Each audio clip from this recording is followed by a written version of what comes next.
Hey guys, in this video, I want to go in and give you guys a quick interview that I did with my friend Victor. He's a developer from Chicago who now lives here in Tampa, and it's killing the game, okay? So I want to go in and give you guys a little glimpse of what his life has been like as a developer, and from there you guys can find some motivation and also some inspiration on how he's running his career and how he's doing right now. All right, so let's get into it. Yo, what up, Victor? What's going on? What is up? What is up? What's poppin', bro? We out here in Tampa. Came to a little tech meetup event. A little networking going on, meeting some cool folks. But now we're just gonna chop it up, see what's gonna be going on in the future. So make sure y'all stay tuned. Let the people know, what's your Instagram, man? The Instagram is Your.Founder. At my Instagram, you'll find a lot of interviews that I do with some of your favorite tech folks, asking questions about their career before they started, during, and then after. And just a cool little, grid where you can see me traveling around different places to show you exactly how the work from home experience might look like. But yeah, make sure to check it out if you guys are interested, anything tech related. There's a lot of reels and a lot of videos that I post that answers a lot of questions from folks coming from college, boot camp, you name it. But yeah. I want to know is, like, can you give us a little bit of like your background, how you got into this, like as far as like web development? Yeah, so with web development, I started back in undergrad. Right, so I went to junior college. While in junior college, I was trying to figure out where my footing was at. I realized that my footing can be within something tech related, design related, and I merged the two and I found out there's positions out there that fulfill that, which is web development. So I went to ISU, which is a college not too far from Chicago, and I focused on web content management. Did 2.5 years there. Graduated. By the time I graduated, 2 days after, I went to started working at Verizon as a UI developer, and I spent a couple years there. But yeah, that's where I got started. The interest was always there. Initially, I wanted to go to school for architecture. Then I realized after the first semester, this might not be for me. So it's really cool to find that there's a space for design as well as tech or coding that fit me. So front-end development is something that I've been running with ever since. Victor, so tell me a little bit about what you do now as a developer. Yeah, so as a developer now, I know I mentioned I used to work at Verizon. But as a developer now, I work at a startup. It's very small, 25 of us, seed stage funded startup, and I'm a lead front-end developer. So a day-to-day looks like me helping coach a lot of junior devs, answering as many questions as possible for them. But it's also like having the responsibility of working with these heavy tickets, feature requests, and right now, speaking today, like getting them done at a short period of time. So yeah, that's mainly the day-to-day. Working at a startup, seed stage, working with a lot of junior devs, helping to coach them and help them understand exactly how to make their way within their career, and working on some pretty large, exciting features. That's dope, man. That's dope. By the way, you already know it's your boy out here, CodingPhase. We chilling. This is a beautiful view. I don't know if you guys can see it, see the whole city. Again, we're in the middle of Armature Works. So again, this is very, very nice. Okay, we just having fun, and you know me, I ain't playing no games.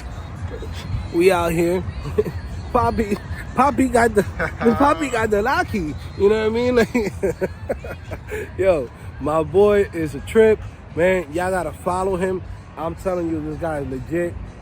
If I mess with him and I'm vouching for him, y'all know what it is. Okay, dude's legit, and again, definitely check him out.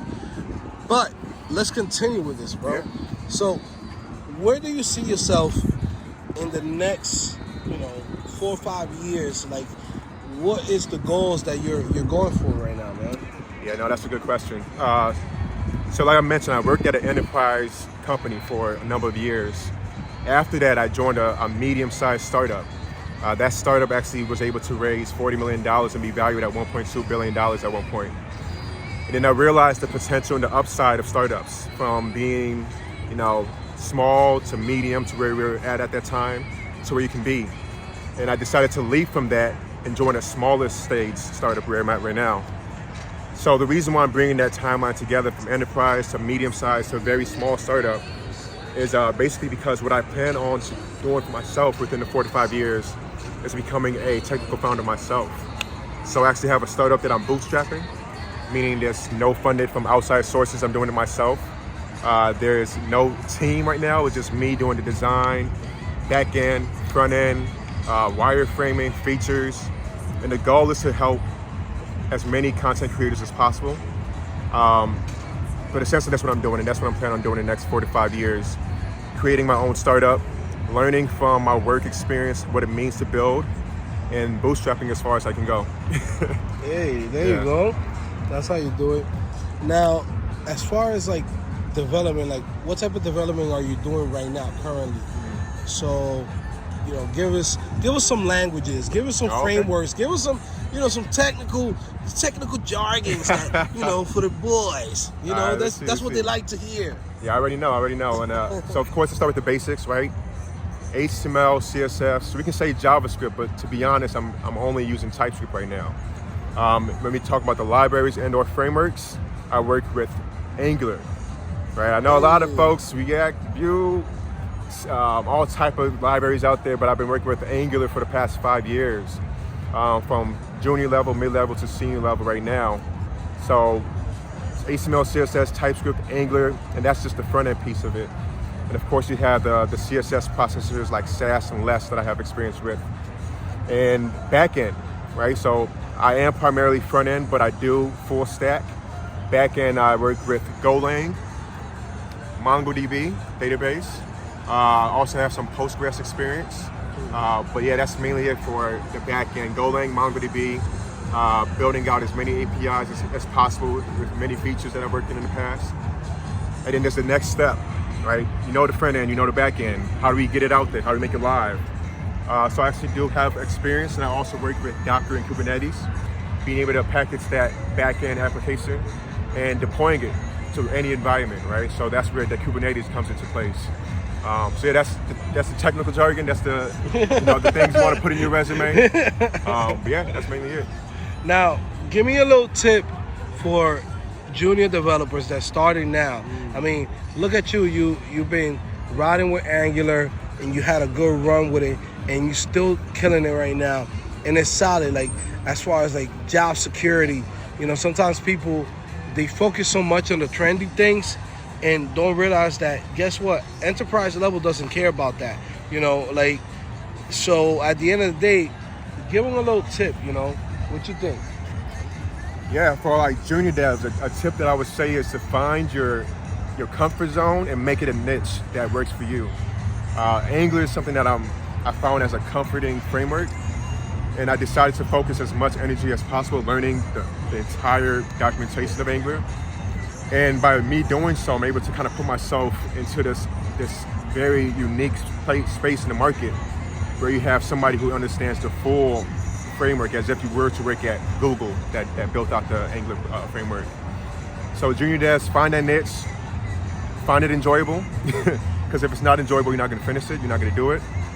And build those projects, build those ideas you have, go beyond the to-do list, right? Make something that's creative, that will get you excited to work on it every single day, and showcase it, show it off, and become as expert as you can within that given framework or language, and talk about it, right? CodingPhase, you already know how he gets down. He talks about it, he teaches it, he coaches it. Talk about it, people love to hear it, and as you're talking about it, you also get to share your own experience, share your own discoveries, and before you know it, you know the framework and you know what kind of developer you are by the time it's all over. Nice. So yeah, man, I hope you guys enjoyed that interview that I did on Victor. The dude is super cool, man. You know, he lives here in Tampa. We're definitely going to be doing more projects and more collaborations together, and probably set up a meetup group over here in Tampa. So any of you guys that are in Tampa, y'all could come down to our meetup group, and it's going to be pretty cool to have you guys there. Now, for anybody that's looking to learn how to code and looking to get into the game, definitely check out the description below, CodingPhase.com. All right, guys. Anyways, I'll see you guys later. It's your boy Joe back at it again, CodingPhase. Peace.